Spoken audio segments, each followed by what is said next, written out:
नमस्कार मित्रांनो. आज मी एका अशा विषयावर बोलते जो ऐकून तुमच्याही अंगातलं रक्त सळसळेल. महाराष्ट्र ही संतांची भूमी आहे, सुधारकांची भूमी आहे. पण आज याच मातीत सत्याचा गळा घोटला जातोय. विठ्ठल कांगणे सर, ज्यांना तुम्ही आम्ही 17 लाख लोकांनी फॉलो केलंय, त्यांचं इंस्टाग्राम अकाउंट अचानक गायब होतं, सस्पेंड केलं जातं. आणि ही तांत्रिक चूक नाहीये, सरकारने हे केलंय. म्हणजे हा अभिव्यक्ती स्वातंत्र्याचा खून आहे. आज सरकारला जाब विचारायची वेळ आली की भोंदूगिरीचा पर्दाफाश करणं हा गुन्हा झालाय का. व्हिडिओ शेवटपर्यंत बघा, कारण आज आपण या सिस्टीमचे वाभाडे करणार आहोत. विठ्ठल कांगणे सर म्हणजे कोण?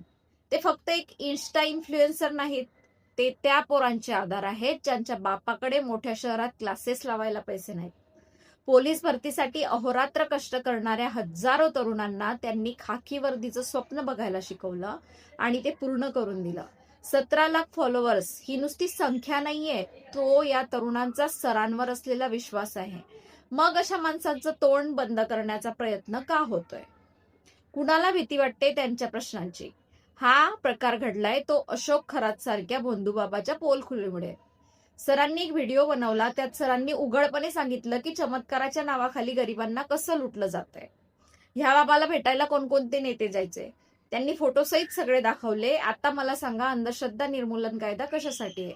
जर एखादा शिक्षक समाजाला जागृत करत असेल, भोंदूगिरीचा बुडखा फाडत असेल, तर त्याचं कौतुक व्हायला हवं की त्यांचं अकाउंट सस्पेंड करायला हवं? सरकार तुमची यंत्रणा ढोंगी बाबांना वाचवण्यासाठी इतकी तत्पर कशी आहे? नाही म्हणजे काय फरक पडतोय तुम्हाला? तुमच्या खुर्च्या या बाबाच्या आशीर्वादावर टिकले आहे का? आजवर महाराष्ट्राच्या इतिहासात असं कधीच घडलं नव्हतं की प्रश्न विचारणाऱ्याला असं टार्गेट केलं गेलंय. ह्याच सरकारमध्ये या सर्व गोष्टी घडताय. आता सर्वात मोठा प्रश्न येतो की अभिव्यक्ती स्वातंत्र्याचा, फ्रीडम ऑफ स्पीच. संविधानाने आपल्याला अधिकार दिलाय प्रश्न विचारायचा, पण आज सरकारला जे प्रश्न झोंबतात ते प्रश्न विचारणाऱ्यांची आयडी बंद करण्यात येते. आणि सगळ्या आयडी बंद करण्याचा यांनी सपाटा लावलाय. ईडी झालं, सीबीआय झालं, हे करता येत नाही म्हणून सोशल मीडिया अकाउंट सस्पेंड करणं हे त्यांचं नवीन हत्यार आहे. ही लोकशाही आहे की तुमची खाजगी हुकुमशाही आहे? सरकारला प्रश्न विचारला की तो दोषी ठरतो किंवा गुन्हेगार ठरतो. जर आपण कांगणे सरांच्या पाठीशी उभे राहिलो नाही तर उद्या तुमचा आणि माझा आवाज दाबायला हे सरकार मागे पुढे बघणार नाही. ही दडपशाही आता थांबलीच पाहिजे. आधी रविराज साबळे पाटील, मग त्रिशूल दादा. सरकार इतकं का घाबरतंय? कारण त्यांना माहिती आहे कांगणे सरांच्या एका हाकेवर लाखो तरुण रस्त्यावर उतरू शकतात. ज्या तरुणांना तुम्ही नोकऱ्या देऊ शकला नाहीत त्यांना दिशा देण्याचं काम हे सर करतायत. मग त्यांचं तोंड बंद करून तुम्हाला काय वाटलं, विचार संपतील का?